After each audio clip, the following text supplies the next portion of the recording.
On this episode of Beyond the Syllabus, Pedagogy and Purpose. While you're sleeping, someone else is learning. They're looking even as early as freshman year. So I would implore you as students to know that the earlier you get connected and engaged with career services, the better likelihood that you will have a positive outcome.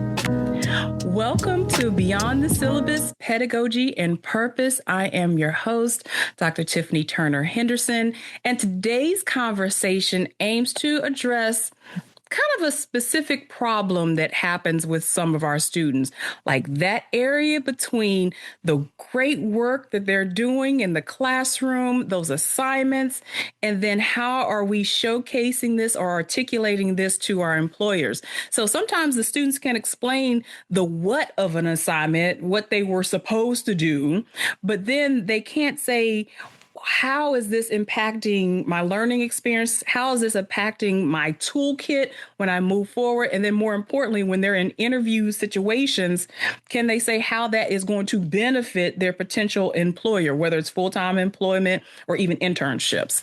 And so today I'm joined with two phenomenal women who I've known for a good period of time.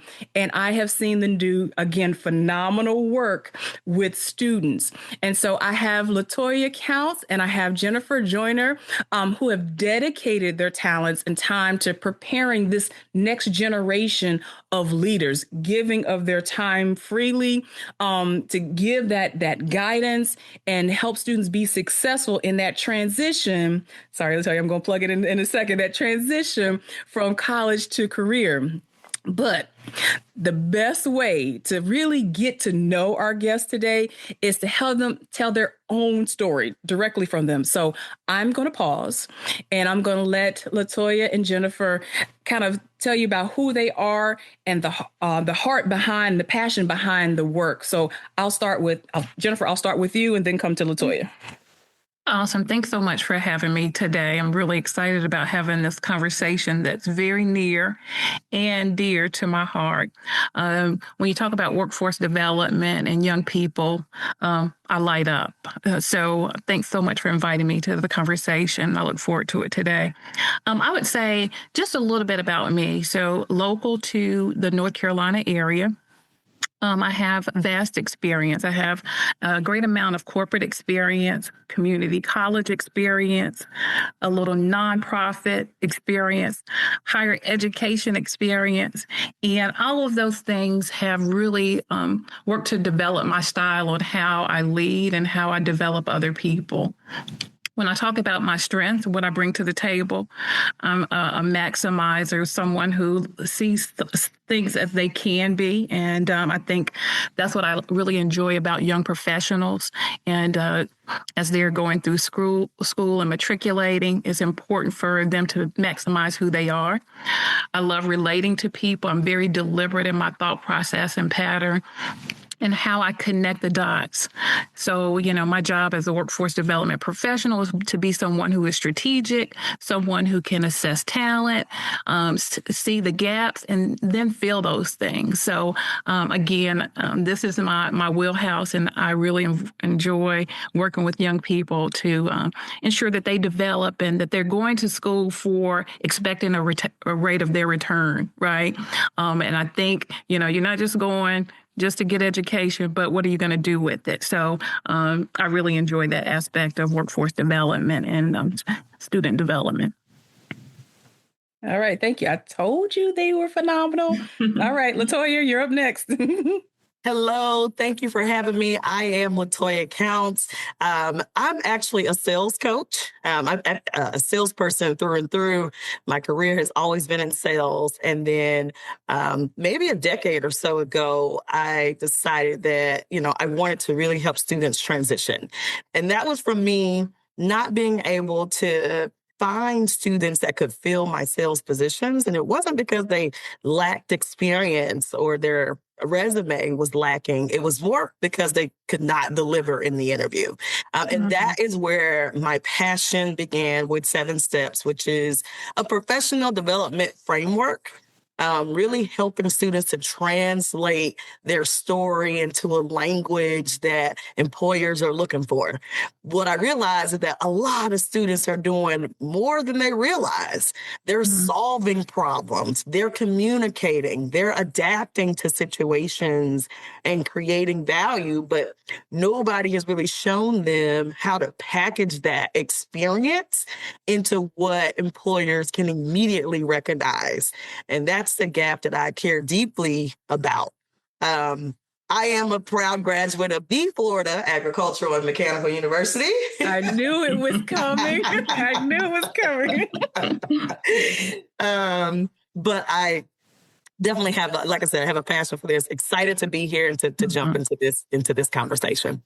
All right. Great. Give another little background with my relationship with LaToya. So we were in an organization together here in our area, and she started talking about what she was doing with students. And I was at another institution, and I recognized the same thing, that gap in the students. And I said, LaToya, do you mind coming and speaking to my students?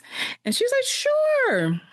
Yeah. She came, I think you came every year after that. Yeah. And then I moved on to another university, and I said, LaToya, what are you doing? Can you come?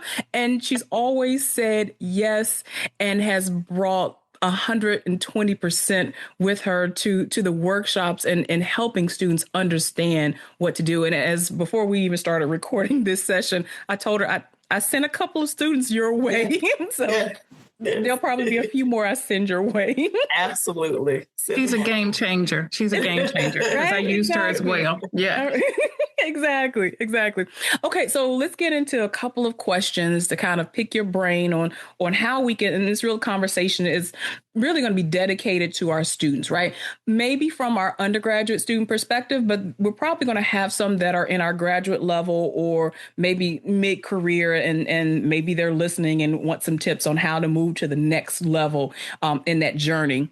So, as you worked with students, and then more importantly, so you worked in sales, but also Jennifer working with these employers as well, what are they looking for in early talent? Is it a checkbox on their courses they've taken? What is their must-haves, and what are those nice-haves that recruiters are looking for? For me, I think early talent must-haves are really the fundamentals, right? It's about communication and being able to communicate, being able to be coachable as well. So a lot of times students come out of college and they're like, I don't have this skill, I don't have that skill. And sometimes the employers are like, are you coachable? Like, can I coach you? Professionalism, I always say that, like being on time and those types of things go a long way. They go a long way. So I think that, the must-haves in early talent is definitely some of those fundamental things. Like, can this person take direction, right? Do they work well with others? How would they represent my organization when I'm talking about the professionalism stuff? The nice to haves are kind of like a polished internship, some leadership talents or titles, certifications, or, just your curriculum. Those are the nice to haves, but to me, they don't replace the fundamentals. Right. And so that's what I was running into when I was recruiting. Right. It's like they had these great resumes and, I've had 4 internships, but they couldn't communicate. They didn't have some of the fundamental things of communication. So that's what I would say on must haves and nice to haves. Yeah. And I would definitely agree with your list because it's exhaustive, right, in terms of what employers are looking for.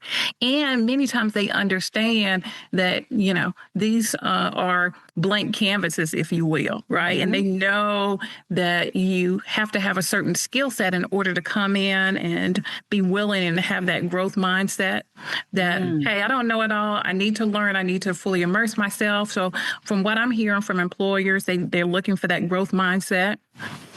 They're also looking for digital fluency and tech capability, right? Like we're in this age of AI, and like for productivity, say you need to know what's going on out in the marketplace, someone who is well versed and comfortable with tools and certain platforms. Not that you have to know everything, but you need to have something to get into the door because so many people do. And, I try to share with students that while you're sleeping, someone else is learning. Okay. Which means your studies do not stop in 50 minutes or an hour and a half or 2 hours after your class starts. Someone's learning something all the time. So you have to look broader than your classroom itself. And, another thing in terms of critical thinking, like how well do you solve problems? Because that is why a salesperson is hiring you, a hospital is hiring you, a PR firm, a law firm. It's about problem resolution and how you critically think to solve those issues. And so employers are looking for those things. Concrete, tangible, like what can you do? What can you bring to the table? And do I see you there in that job, a year from now, and have you evolved and have you grown and can I promote you, right? So that is what, a lot of the employers are looking for. And I would say the nice to haves, again, it's, they know you don't have that professional maturity that a tenured person has, but I've met some 20-year-olds and 25-year-olds that has the professional maturity of someone who's seasoned, right? So you have to think about those things that, you want to be a total package. You're not going to be total, right? But you need to bring as much to the table as possible. And any employer is looking for individuals who can come in and deliver. So, if you bring it to the table, they will leverage it. Hopefully, they will help you develop and grow. But it's important to bring those things to the table. I like. Oh, go ahead.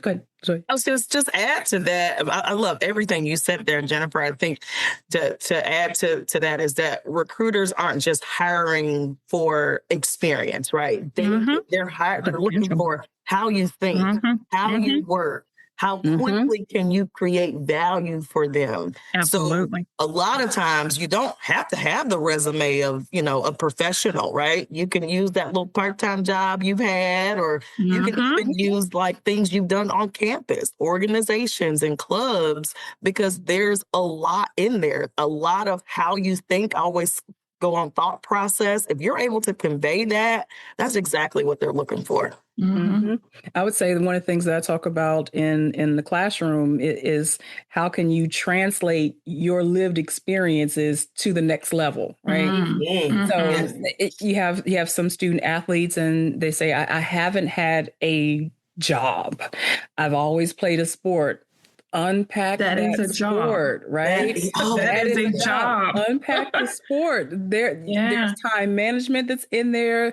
There are analytical skills, just reviewing, multitasking. Right, multitasking. You're reviewing tapes. Stats. You're trying to increase your stats. There's a lot of things in there, but as you're saying, being able to articulate that into how it's going to benefit, this potential employer. I think that just took care of the other question I was going to ask, right? But I was saying, one other thing. Let me add to that, right? So I think I had a meeting with someone from like Disney or somewhere like that, some major company to kind of create internship opportunities and pipeline, right? And what stuck out to me, what that employer said was, we need students to tell a compelling story. A compelling story. And I know we'll get into interviewing, but that communication piece, to convey, articulate, to tell that story that takes the person there, that's what it's really about. And the more you do it, the more comfortable you become.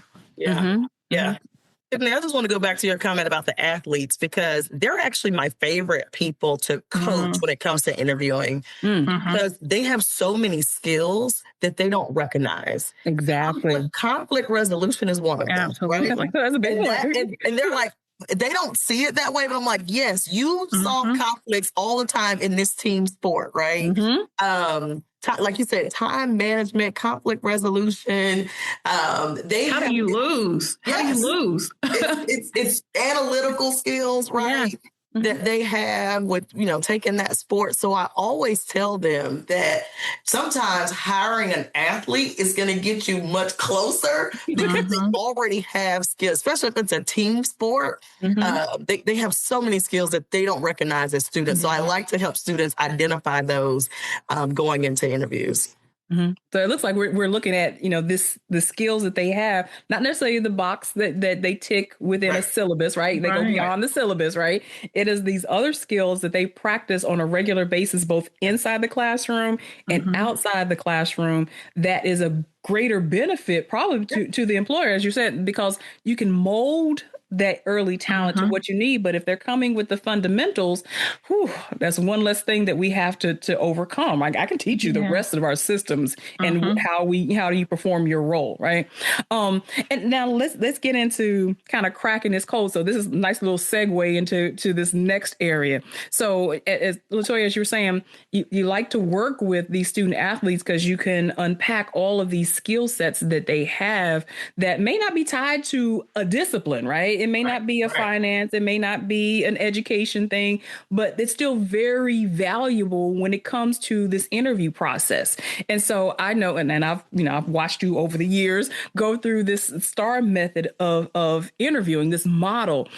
Can you share with the audience, what is this STAR method? And then what am I putting in this interview process? What am I bringing to the table? What do I need to know? Yes, yeah, absolutely. So STAR is just a format that lots of employers use when they're doing behavioral-based interviews, right? And so I just like to introduce that format to students because you can use it in interviews, but you can use it all the time. It just helps you, like Jennifer said, tell a very compelling story where you're not missing anything. And so the S stands for situation, and you're just really giving the background, the history of that particular question, right? And giving like a current status. Task is kind of what you were asked to do. And I want to elaborate a little bit on that because students like to say task is what I did. Really? And so I challenge them to think of task as how you did it, right? And then when we get to the results, you're able to tell the impact of why it mattered, right? So I like to kind of change their mindset there, but that's the task. The most important piece in the STAR method is really the action. And you're talking about the behavior. So remember, we're talking about how those transferable skills, look to the employer. So the behavior isn't always about what you did. If you are able to convey your thought process, so what were you thinking before you actually did whatever you did, right? And you have to be able to articulate that because that's what actually sets you apart from all the other students. Most people aren't translating their thought process. And that is, I think that is the key. Before you do any behavior, hey, this is what I was thinking. This is why this was important. This is why this mattered. So it takes that action step to the next level. And then the results aren't necessarily, I got an A in the class and all of that. The results are saying, hey, this is what I learned from this behavior, because now you're connecting back to the employer. You're connecting back to that job description. You're connecting back to the skill, the transferable skill that they're looking for and saying, hey, this is what I learned. This is why it matters. And then this is how it would show up in your organization. So I spent a lot of time on STAR method with students because it's so impactful. And if they can nail it, like Jennifer said, if you could tell a compelling story in that STAR method format, that is exactly what the employers are looking for, and really setting yourself apart there. So. And so, okay, could you give like a generic example? I was gonna put you on the spot. Okay. Well, let me give you this. So, let me start with this. So, I do have an app coming out called Forward Stack. Okay. Ooh, so tell us more. Yes. So it's the operating system for what's next. And it's really helping students, like Jennifer said, be in the right mindset and going into an interview. So think of it as an interview tool, a translation tool that helps students convert classroom experiences, campus leadership, part-time jobs, everyday responsibilities into professional language. So it's going to give them a repeatable system for turning experience into like signals that employers are looking for. So I'll give you an example. So instead of saying I worked on a group project, right? A student can say, hey, in this semester long marketing project, marketing for you, our team presented a campaign strategy for a real brand. I took ownership of that customer insight section. I gathered and analyzed data. I restructured our recommendations so it was easier to understand. And this is why I did that, right? So they would say, hey, this was important to me because of this. And then they give the result. Okay, as a result, our team earned, this. But more importantly, I learned how to turn information into clear recommendations for an audience, right? So that's just a sample, and that's me kind of, trying to put my marketing spin on it. But that's the forward stack, model is that how do we basically, how do we convey or translate this marketing project? Not just I worked on a group project, but what did you do? Why was it important? Right? And then what did you learn from it that's going to connect to the employer? Does that help? That does. Because sometimes when you share this with the students and they're like, well, I don't know. Well, and then you say, well, talk about a project that you did in the classroom. You have at least a group project for me. And they're like, oh, yeah, I guess I can take that. But again, looking at what did you learn from it? And that rationale, what was the rationale you used? Because again, as an employer, I'm like, if you're coming into a situation and you have to make a decision with the group, how are you going to proceed with this? Can I trust your judgment and evaluation? And by just sharing that story, I can see through it. And then what did you learn from it? I learned that maybe I need to increase, my knowledge of this particular skill. Maybe I didn't collaborate the way. And a lot of students think I have to give them this perfect story, right? That everything came out roses, and that's not always the case. Absolutely. It's really about what you learn in the process. And it shows them how methodical you can be, right? That again goes back to that whole critical thinking and how you approach problems. Again, approach, resolve, solve problems are what employers are looking for across all industry. Yep. Absolutely. I agree. So we have all of this support, right? So we're going to have the app. We're going to come back to the app again. We have the app. We have the workshops from LaToya. Jennifer, we come to the career services office. Please come. But hold on. As students, we come in the last semester of our senior year and help me find a job. I have an interview in 2 hours, type of thing. Oh, wow. We have plenty of time, right? Yeah, right. So we want the students to use resources earlier.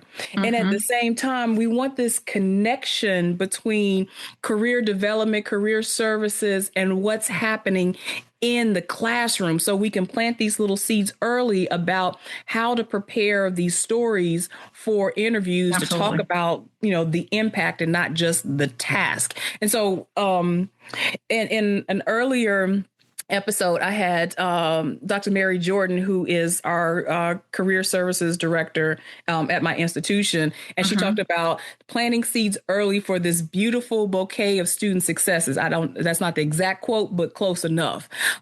So how can we encourage students to use resources earlier, right? Not just from one department or one division in the university, but how can we work together between classroom and career services to help them start to formulate these stories to use in these behavioral interviews? Oh, awesome. It's a great question. It's the $1 million question. And I would say, if there was a $50 bill laying on the table, would you leave it there? Or would you look at it year after year after year, right? Mm. And the answer is no, right? You, as students, pay for tuition. It is a service that have already paid for, and you're not taking full advantage of it. So I like to look at it in terms of economics, and why would you leave resources or money on the table just because you think you can and you have time? And the answer is no, you don't have time, because when employers are now, they're looking even as early as freshman year. I've read some reports that they're looking at high school students of helping to develop their pipeline of talent. So I would employ you as students to know that the earlier you get connected and engaged with career services, the better likelihood that you will have a positive outcome. I have students coming, in every day. Seniors, wasted opportunity from your freshman year, because sometimes some employers now are looking, corporate employers are looking at freshmen or second semester freshmen because they're looking earlier and earlier. So I would say, it's really important for students to identify what you want to do or what you don't even know you want to do. Career services will help do that career exploration. Many times you're like, oh, I don't want to do that. How do you know if you've never done it before? Right? That's true. I would say start earlier and earlier. Get to know those individuals, because I will tell you, if I know you, if somebody on the staff knows you, and an employer calls and they're looking for an intern marketing, if they know me, guess what? They can help me get ready for that opportunity or float my name out there. So it's about building relationships. And I failed to mention this earlier, like what employers are looking for. They're looking for you to be able to build relationships, right? Earlier and earlier. And that's one of the first relationships that you can foster on campus that will help, set you up for success in the future. And I will say, when I look at the classroom component into career, it's not, one single way, right? But I think it's important for you to develop relationships and for an ongoing dialogue and discussion with employer partners who want to give back to students. When I tell you, I have no shortage of employers that want to get on campus because they had someone who invested in them, and many of them want to give back. So it's not really hard finding employers that want to come and share information. So it should be a part of the curriculum. It should be working closely with the deans, because if the deans bless it, guess what? The faculty will, toe the line, and they'll be a part of that conversation.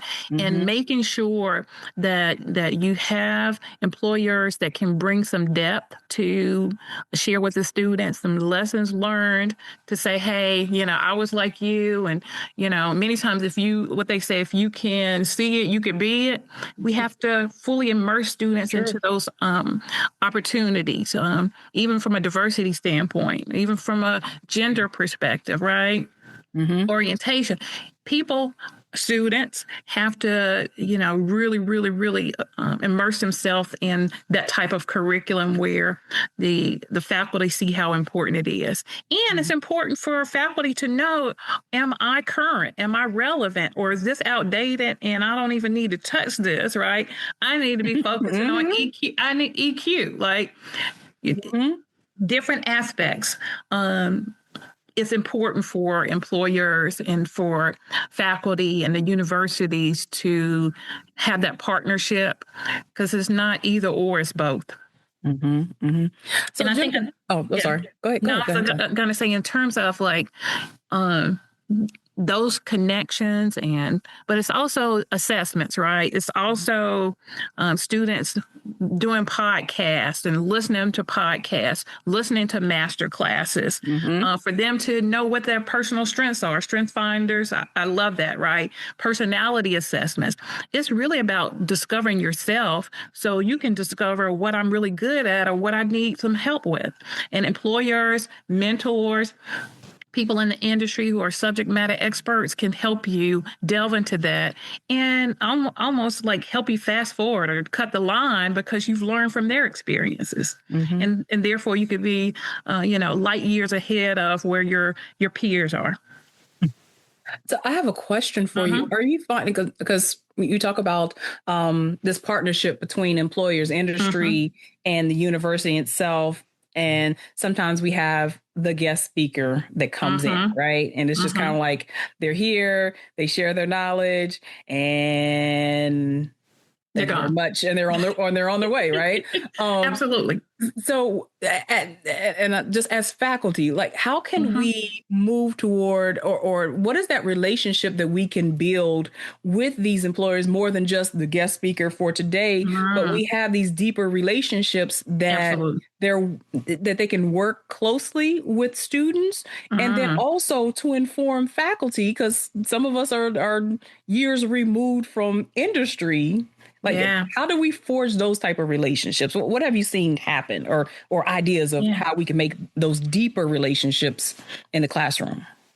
I've noticed that, several institutions have like advisory boards, right? Advisory boards for me are like key because they're not only bringing their time, but they're bringing their treasure to the table. And I think many times, if it's just a talk, right, that's not going to last long. It's about the relationship you build with them and know what their areas of expertise are. They could come in, share that information, but also be a resource. And not just, once a semester they come, but it could be ongoing, because that's where the relationships develop and the richness develops. Even if, and I always encourage my students to get their LinkedIn information. If they're looking for a mentor, hey, this might be a great person for you to get mentored by.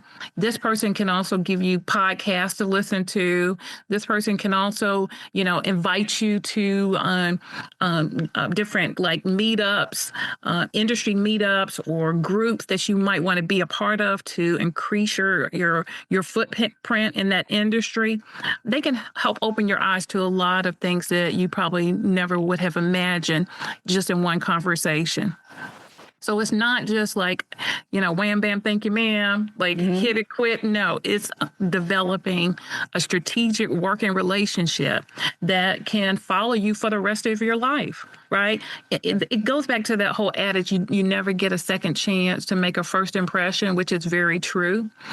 And research shows that, you have about 5 seconds to make an impression. Like, that's who they're going to think you are for the rest of their life until you prove them wrong. It'll take you, I don't know how many times to prove them wrong, but, they might see that spark in your eye that they had. And guess what? That person can be an advocate, be at the table, and, say your name when you're not in the room. So that is why it's important when you think about classroom to career and employer partners, and those individuals who have the ability to change the trajectory of a student's life, but also of a faculty member, board chair, right? There could be opportunities in resident where, you can swap places. But again, you have to do the ask, right? If you do the ask, the worst thing they can say is no. But many times they see this is very beneficial, not only for their development, for their organization, but for them as individuals. So the opportunities are really limitless. Can I add to that? Yes, please. I think the shift starts. I agree with everything Jennifer said. Definitely starts when we stop treating career readiness as an extra, right? And like actually incorporating it, right? So how do we turn coursework into evidence, not just a grade, right? What professional behaviors does the coursework actually reveal?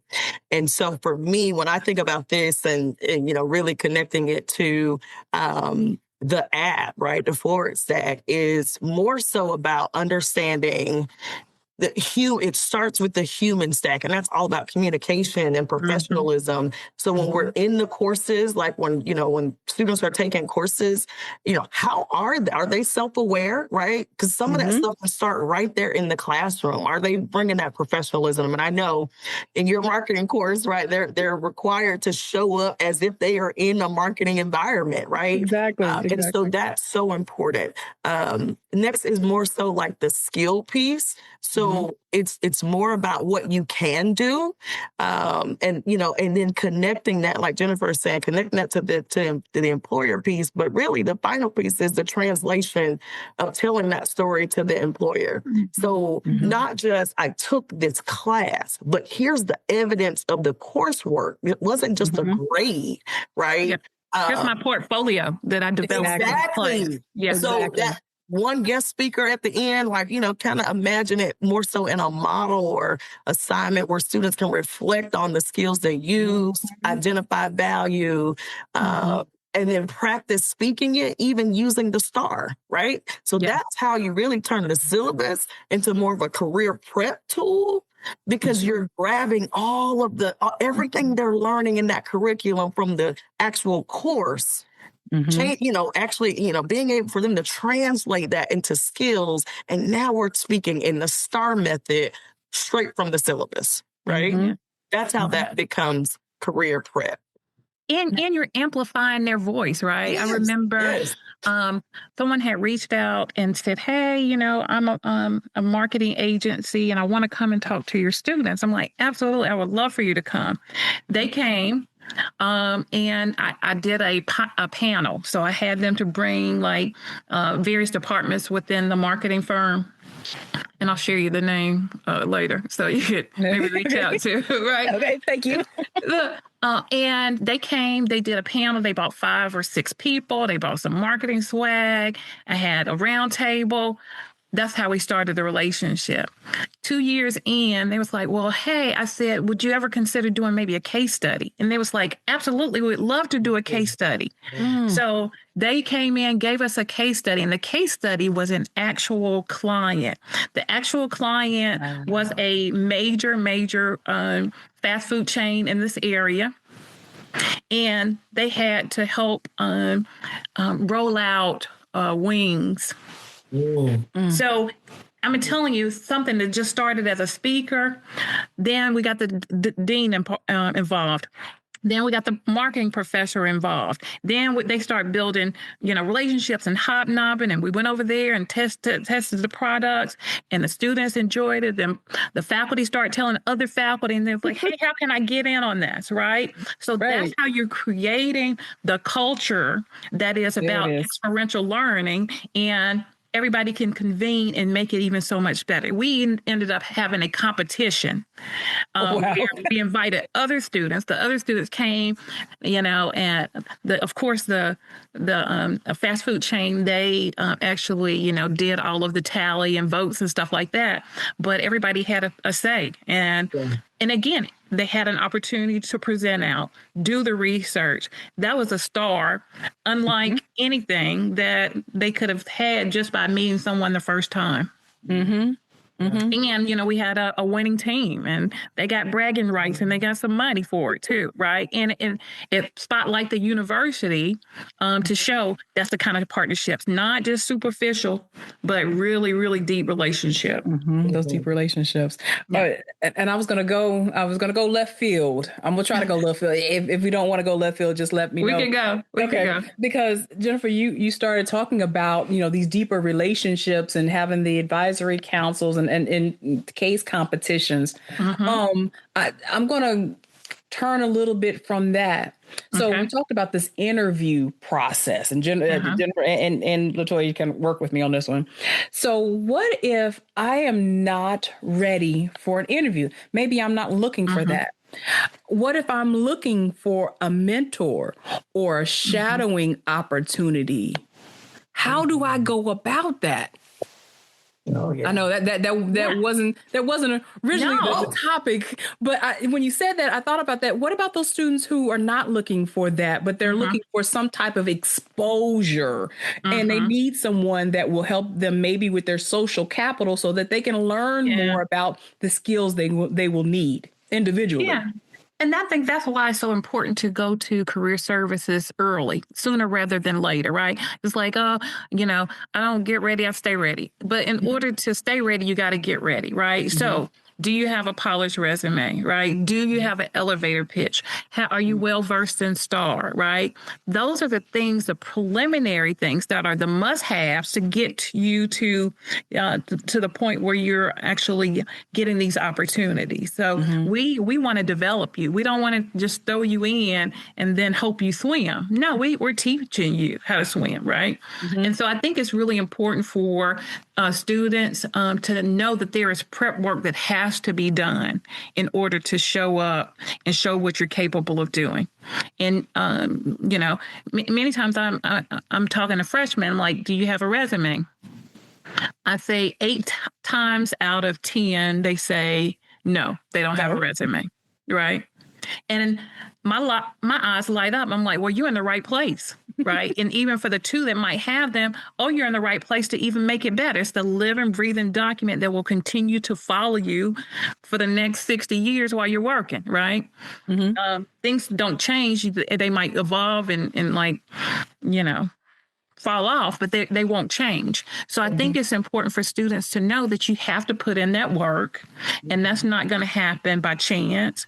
It's going to happen because you're disciplined, and that you really are really serious about creating opportunities that will help shape the rest of your life. So, go ahead. No. You done? I don't want to. Yeah. Okay. I want to add to that because I want students to remember that experience is broader than employment, right? So you don't have to wait for someone to give you a title before your skills are real, right? So you've solved problems, managed priorities, you've balanced school and work, you've done some research, you've improved something, you've taken some initiative, you already have experience. Volunteer work. Yeah. So the issue usually isn't that students have no experience, right? It's that they've never been taught how to recognize it, organize it, communicate it. And I think reframe it. Yeah. And I think that's the hidden curriculum. And that's why it's so important for them to understand that talent is often present before language. And because they have it, so they don't need to become someone else. And like you said, Tim, they're like, oh, I'm not interviewing, I'm not doing this, but you have it already. You just don't have the language. Right. So it's like a better framework for understanding and how to express who they already are. I told a student the other day, I'm going to mess this up because it was so good when I said it. You're probably more qualified than you sound.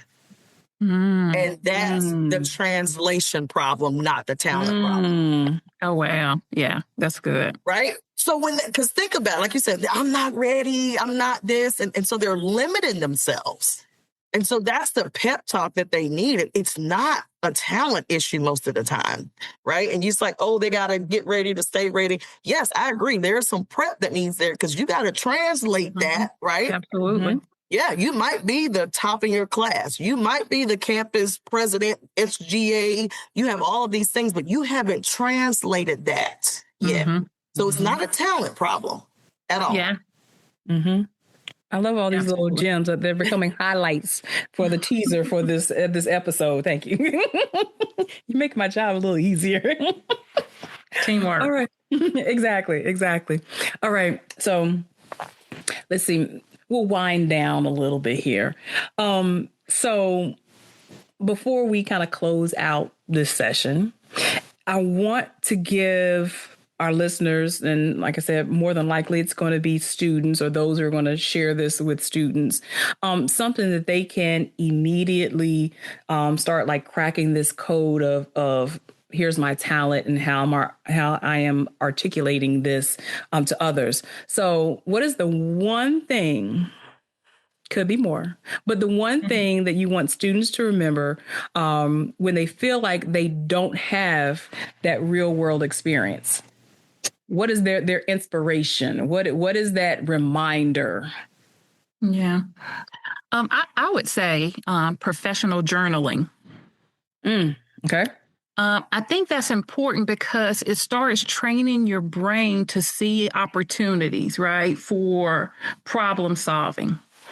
And even when, you look at a job description, it has criteria, what they're looking for, right? Mm-hmm. And I think it's important for you to have a leadership star, a problem resolution star, a difficult client or turning things around star, right? So if you start like journaling, like, oh, this would be a great story to tell of how I solved a problem, then when it's time for you to interview or for you to get comfortable, like I always tell students, like, nobody knows you better than you, right?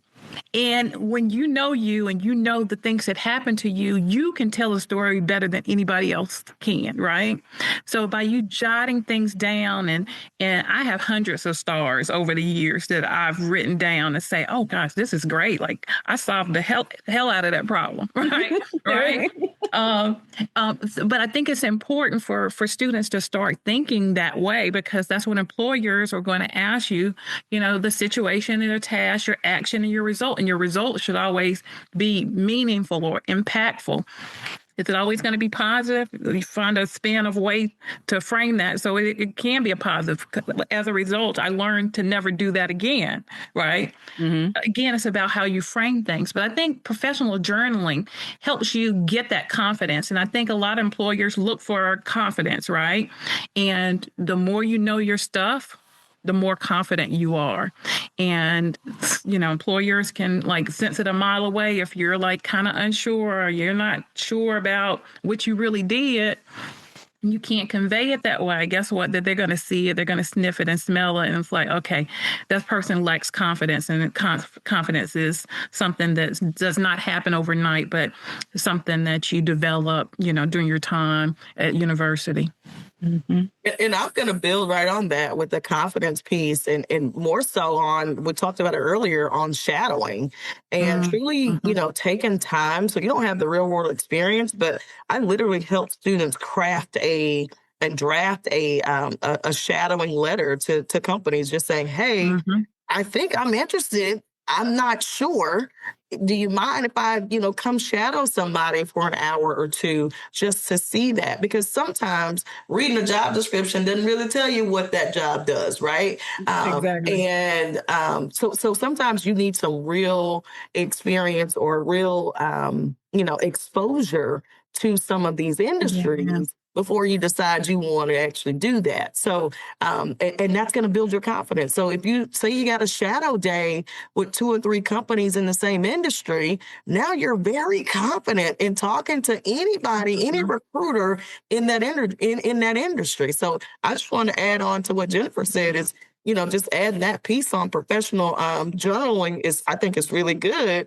And then take it a step further and, try to get into some of the organizations or just, firms that you think you're interested in. An hour will show you a lot. You don't even need all day. 6 minutes is going to show you a lot of what they're doing. And you can see those skills and how it plays out in their day-to-day tasks. And keep an open mind. Like you might find that you had no idea that was something that you thought you would really enjoy doing, right? Exactly. Like you got to keep an open mind because there's so many like job opportunities or careers that didn't even exist 6 months ago or before COVID. Yeah. Now things are totally shifted, and you have to be flexible and agile, and that's the very important things to have as well. Because if you get thrown off your game for with something like small, you might crumble. But if you're used to being flexible and nimble and pivoting, that will save you a lot of stress and heartache throughout your career. And you need to learn that lesson early. Like, everything is not going to be smoothly laid out for you, as a generation. So those things are really key as students are looking to see how they can, successfully maneuver the landmines that are employment. All right. So we have professional journaling, right? We have to write the vision and make it plain that you can remember, these activities when it's time to implement the STAR method. And then taking the time to learn more about that possible career path by shadowing, someone, or going to a company and seeing if this is really what you think it is, right?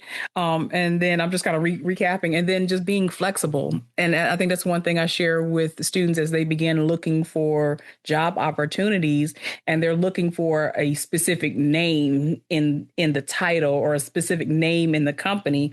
And I always tell them, it's a business. The business is going to incorporate all of our disciplines within our department. It's a business. They're going to need someone, right? So go beyond that. It doesn't have this specific title you're looking for, that flexibility, right? We had a career fair in the fall, and some students said, I don't know if this is for me. I was like, is it a business?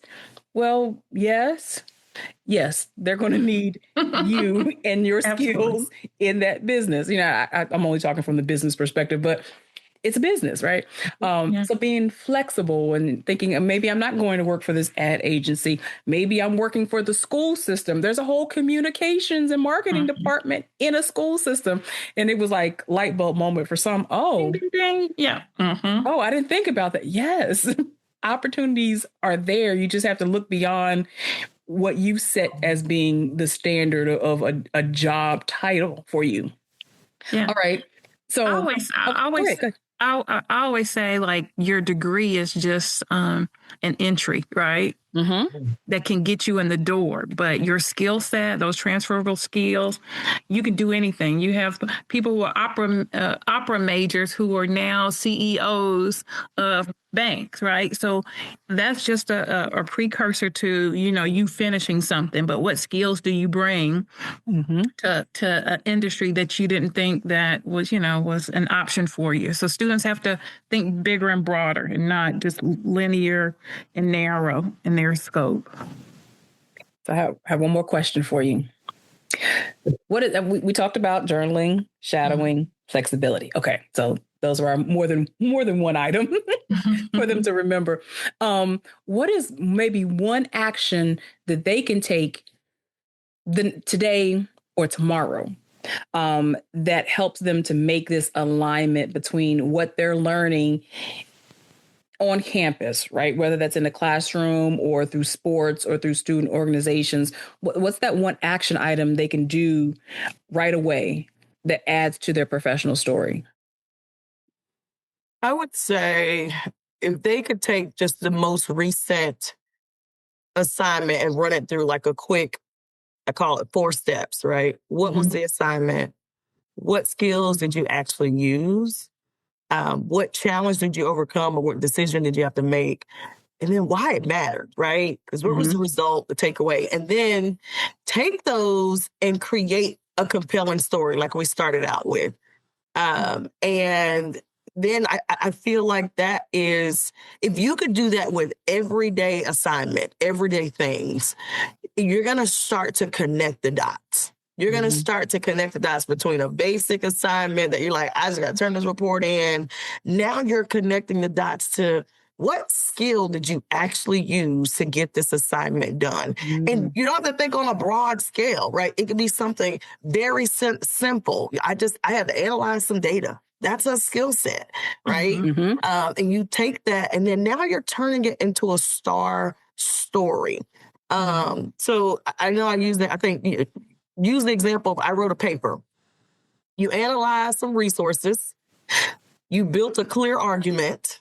Mm-hmm. You probably managed a deadline, right? Hopefully they did. Right. And you presented some recommendations based on evidence. Those are all skills.